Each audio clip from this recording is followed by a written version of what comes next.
11 Οκτωβρίου του 1922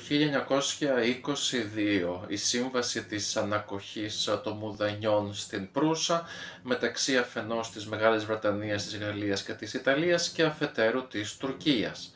Με αυτή τη συμφωνία ουσιαστικά τερμάτισαν οι στρατιωτικές διενέξεις μεταξύ των Ελλήνων και των Τούρκων που είχαν ξεκινήσει από το 1919, αποχώρησαν τα ελληνικά στρατεύματα αμαχητή από την Ανατολική Θράκη και ο Εύρος κατέστη το χερσαίο σύνορο μεταξύ της Ελλάδας και της Τουρκίας.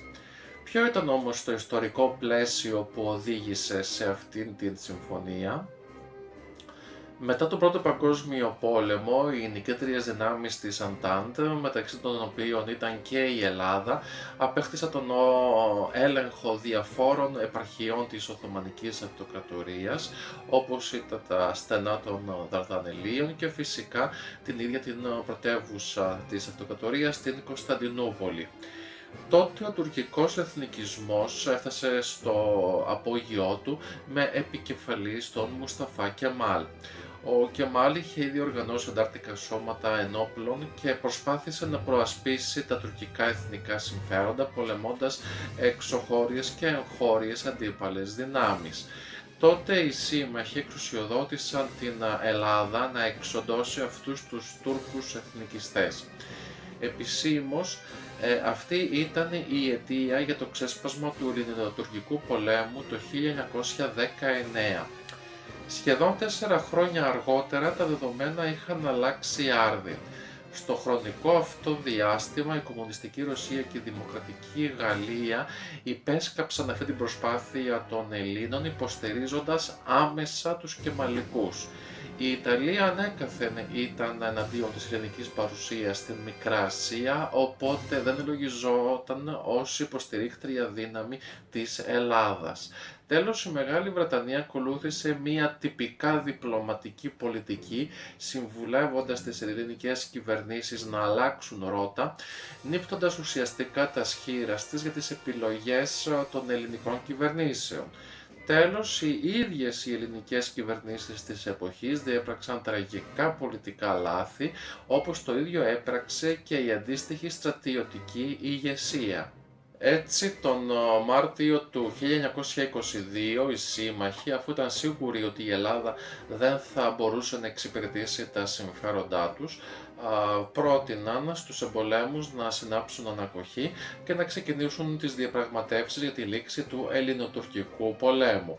Η τότε ελληνική κυβέρνηση υπό την πρωθυπουργία του Δημήτριου Γούναρη αρνήθηκε την παραπάνω πρόταση, ενώ και Κεμάλ καθυστέρησε να απαντήσει, προσπαθώντας να κρατήσει χρόνο και να ισχυροποιήσει όσο το δυνατόν περισσότερο τη θέση του. Τελικά τον 15 Αύγουστο του 1922 το Μικρασιατικό μέτωπο κατέρευσε και ξεκίνησε η άτακτη υποχώρηση του ελληνικού στρατού από την Ανατολία. 25 ημέρες αργότερα ο Κεμαλικός στρατός θα εισερχόταν στη Σμύρνη και 5 ημέρες μετά θα ξεκινούσε η καταστροφή της πόλης.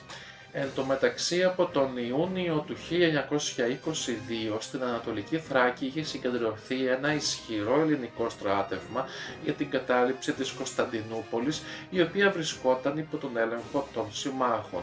Η ελληνική κυβέρνηση ζήτησε από τους συμμάχους την άδεια να αναπτύξει στρατιωτική δράση στην Κωνσταντινούπολη. Η απάντηση των συμμάχων όχι μόνο ήταν αρνητική, αλλά αυτοί έδωσαν εντολή στους στρατιωτικούς διοικητές τους να επέμβουν εάν οι Έλληνες δεν συμμορφώνονταν. Το παράδοξο λοιπόν ήταν ότι 2 μήνες μετά, όταν κατέρεε το μέτωπο της Ανατολίας, συμπαρασύροντας την καταστροφή, το στράτευμα και τους αμάχους, η στρατιά που τελμάτωνε στην Ανατολική Θράκη δεν διατάχθηκε να ενεργήσει τίποτα προς βοήθεια των υποχωρούντων. Στις 5 Σεπτεμβρίου, δηλαδή 3 ημέρες πριν εισέλθει ο τουρκικός στρατός στη Σμύρνη, ο Κεμάλ αξίωσε από τους συμμάχους την Ανατολική Θράκη. Την ίδια ημέρα οι τελευταίοι άνδρες του τρίτου σώματος στρατού εγκατέλειπαν τη Μικρά Ασία, αφήνοντας τους αμάχους στο έλεος των Τούρκων εθνικιστών. Οι Βρετανοί ήταν αντίθετοι ως προς την αξίωση του Κεμάλ περί Ανατολικής Θράκης και γι' αυτό μετακίνησαν στρατεύματά τους για την προστασία της Κωνσταντινούπολης και τη διατήρηση της ουδέτερης ζώνης των στενών των Δαρδανελίων. Οι Βρετανοί ήταν μάλλον διατεθειμένοι να ξεκινήσουν ένα νέο πόλεμο για να σταματήσουν τον Κεμάλ, ενώ οι Γάλλοι και οι Ιταλοί εγκατέλειψαν την ουδέτερη ζώνη. Η Γαλλία, η Ιταλία και η Ιουγκοσλαβία δεν ήταν διατεθειμένες να εμπλακούν σε ένα νέο πόλεμο. Έτσι ο πρωθυπουργός της Γαλλίας, Ρεϊμόν Πουανκαρέ, ανέλαβε να πείσει την Βρετανική κυβέρνηση να αλλάξει στάση υπέρ του Κεμάλ, αλλά να πείσει και τον ίδιο τον Κεμάλ να μην εισβάλλει στην ουδέτερη ζώνη. Πράγματι η Βρετανική κυβέρνηση μεταπίστηκε, αφού και η Βουλή των Κοινοτήτων ήταν υπέρ της αποδοχής των τουρκικών αξιώσεων. Στις 22 Σεπτεμβρίου λοιπόν οι σύμμαχοι κάλεσαν τον Κεμάλ σε μία συνδιάσκεψη για τη διευθέτηση των αξιώσεών του και την λήξη του Ελληνοτουρκικού πολέμου. Στην πρόσκληση αυτή, που στη διπλωματική γλώσσα πρόκειτο για μία διακοίνωση, οι σύμμαχοι ενημέρωσαν τον Κεμάλ ότι είχαν την πρόθεση να ικανοποιήσουν την τουρκική αξίωση περί προσάρτησης της Ανατολικής Θράκης μέχρι τον ποταμό Εύρο. Ο Κεμάλ έδωσε την απάντησή του μία εβδομάδα αργότερα, καθορίζοντας ως τόπο διεξαγωγής των συζητήσεων τα Μουδανιά στην Προύσα. Αξίζει να σημειωθεί ότι η ελληνική κυβέρνηση δεν είχε ενημερωθεί σχετικώς. Βέβαια, από τα μέσα του Σεπτεμβρίου δεν υφίστατο νόμιμη η ελληνική κυβέρνηση αναγνωρισμένη από τη διεθνή κοινότητα. Αυτή είχε παραιτηθεί υπέρ των κινηματιών της 11ης Σεπτεμβρίου για να μην προκληθεί αιματοχυσία στο εσωτερικό της χώρας, λαμβανομένης υπόψη της καταστροφής που είχε συντελεστεί τις προηγούμενες ημέρες. Παρομοίως παραιτήθηκε από τον θρόνο και ο βασιλιάς Κωνσταντίνος υπέρ του γιού του Γεωργίου. Μετά την απάντηση του Κεμάλ στις 29 Σεπτεμβρίου αποφασίστηκε η έναρξη των συζητήσεων στις 3 Οκτωβρίου. Μόνον τότε η ελληνική κυβέρνηση υπό την πρωθυπουργία του Σωτηρίου Κροκίδα ενημερώθηκε σχετικώς για τις εξελίξεις. Στο μεσοδιάστημα οι αντάρτες του Κεμάλ αποπειράθηκαν να κυριεύσουν την ουδέτερη ζώνη των Δαρδανελίων που είχε δημιουργηθεί στην ασιατική πλευρά των στενών και που ελεγχόταν από τους Βρετανούς. Οι Κεμαλικοί όμως δεν τα κατάφεραν. Η ελληνική αντιπροσωπεία έφτασε στα Μουδανιά μία ημέρα μετά από την έναρξη των διαπραγματεύσεων. Εκεί αυτή διαπίστωσε ότι η απόφαση είχε ήδη εγκριθεί από τους υπολείπους αντιπροσώπους, οπότε αρνήθηκε να την υπογράψει και αποχώρησε από τις συζητήσεις. Οι σύμμαχοι όμως ήταν αποφασισμένοι να εφαρμόσουν τους όρους της συνθήκης ακόμη και δίχως τη συμμετοχή της Ελλάδας. Η βάση αυτής της συμφωνίας ήταν η άμεση εκένωση της Ανατολικής Θράκης από τα υπάρχοντα εκεί ελληνικά στρατεύματα. Ειδικότερα, αυτή η εκένωση θα ξεκινούσε 2 ημέρες μετά από την επίσημη υπογραφή της συμφωνίας. Η γραμμή πίσω από την οποία θα υποχωρούσαν τα ελληνικά στρατεύματα θα ήταν η δυτική όχθη του ποταμού Εύρου, από το σημείο της εκβολής του στο Αιγαίο μέχρι το σημείο που αυτός φτάνει στα σύνορα με τη Βουλγαρία. Η ανατολική όχθη του ποταμού Εύρου θα κυριευόταν από τα συμμαχικά στρατεύματα για την αποφυγή περαιτέρω εντάσεων μεταξύ Ελλήνων και Τούρκων. Η εκένωση ολόκληρης της Ανατολικής Θράκης από το σύνολο των ελληνικών στρατευμάτων, επιχειρησιακών και υποστηρικτικών δυνάμεων θα έπρεπε να πραγματοποιηθεί το αργότερο εντός 15 ημερών από την υπογραφή της συμφωνίας. Ταυτόχρονα με την αποχώρηση των ελληνικών στρατιωτικών δυνάμεων θα έπρεπε να αποχωρήσουν και όλες οι πολιτιακές αρχές και οι χωροφυλακοί.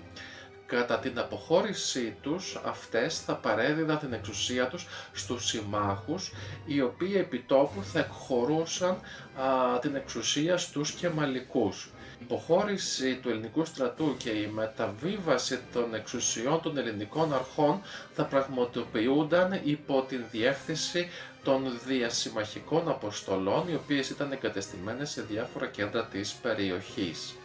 Μετά την ολοκλήρωση της αποχώρησης των ελληνικών στρατευμάτων από την Ανατολική Θράκη και σε χρονικό διάστημα 30 ημερών, συμμαχικά στρατεύματα θα καταλάμβαναν την περιοχή. Τα δε στρατεύματα του Κεμάλ δεν θα έπρεπε να υπερβούν μια συγκεκριμένη γραμμή έως ότου ξεκινούσαν και ολοκληρωνόντουσαν οι συζητήσεις της επικείμενης συνδιάσκεψης ειρήνης. Επιπλέον, η Τουρκία δεν θα έπρεπε να μεταφέρει στρατεύματα ούτε και να στρατολογήσει νέα στρατεύματα στην Ανατολική Θράκη έως ότου επικυρωθούν οι αποφάσεις της επικείμενης συνδιάσκεψης ειρήνης. Τέλος, το τμήμα της σιδηροδρομικής γραμμής κατά μήκος του ποταμού Εύρου από το Σβίλεγκρατ, μια βουλγαρική πόλη στο τριεθνές Ελλάδας-Τουρκίας-Βουλγαρίας, μέχρι το Κιουλελί Μπουργκάζ, δηλαδή το σημερινό Πίθιο, θα τίθετο υπό την επίβλεψη μιας μεικτής επιτροπής. Η συμφωνία αυτή υπογράφηκε από τους συμμάχους και τον Κεμάλ στις 11 Οκτωβρίου. Όλες αυτές τις ημέρες η ελληνική αντιπροσωπεία δεχόταν μεγάλες πιέσεις τόσο από τις κυβερνήσεις των συμμαχικών δυνάμεων όσο και από τον Ελευθέριο Βενιζέλο να υπογράψει την εν λόγω συνθήκη ως τη βέλτιστη λύση σε μια καταστροφική περίοδο για τον ελληνισμό. Τελικά η ελληνική αντιπροσωπεία προσυπέγραψε τη συνθήκη στις 13 Οκτωβρίου. Έτσι, η εκένωση θα έπρεπε να ξεκινήσει στις 15 Οκτωβρίου και θα έπρεπε να είχε ολοκληρωθεί έως την 30η ημέρα του ίδιου μήνα. Η πολιτική εξουσία θα παραδιδόταν αποκλειστικά στις τουρκικές αρχές την 30η Νοεμβρίου, οπότε μέχρι 8.000 περίπου Τούρκοι χωροφύλακες θα μπορούσαν να επιβλέπουν την περιοχή μέχρι την ολοκλήρωση της συνδιάσκεψης της ειρήνης. Πράγματι στις 21 Νοεμβρίου του 2022 ξεκίνησαν οι συζητήσεις στη Λοζάνη, οι οποίες ολοκληρώθηκαν στις 24 Ιουνίου του 1923, δηλαδή περίπου 8 μήνες αργότερα, και ολοκληρώθηκαν με την υπογραφή της ομώνυμης συνθήκης. Όσον αφορά τα μέλη της ελληνικής αντιπροσωπείας στα Μουδανιά, αυτά ήταν ο στρατηγός Αλέξανδρος Μαζαράκης Σενιάν και ο αντισυνταγματάρχης Πτολεμαίος Σαριγιάννης. Αμφότεροι ήταν Μακεδονομάχοι, είχαν λάβει μέρος στους Βαλκανικούς πολέμους και στον Πρώτο Παγκόσμιο Πόλεμο και στο ξεκίνημα της Μικρασιατικής εκστρατείας. Σχετικά με τον Μαζαράκη, κατά το χρονικό διάστημα 1919-1920, αυτός είχε πρωταγωνιστήσει στην κατάληψη της Ανατολικής Θράκης, ενώ αργότερα διετέλεσε και διοικητής της Μεραρχίας Μύρνης. Αυτός λοιπόν, θεωρώντας ατιμωτική τη συνθήκη των Μουδανιών, αποχώρησε από τις συζητήσεις δίχως να την υπογράψει.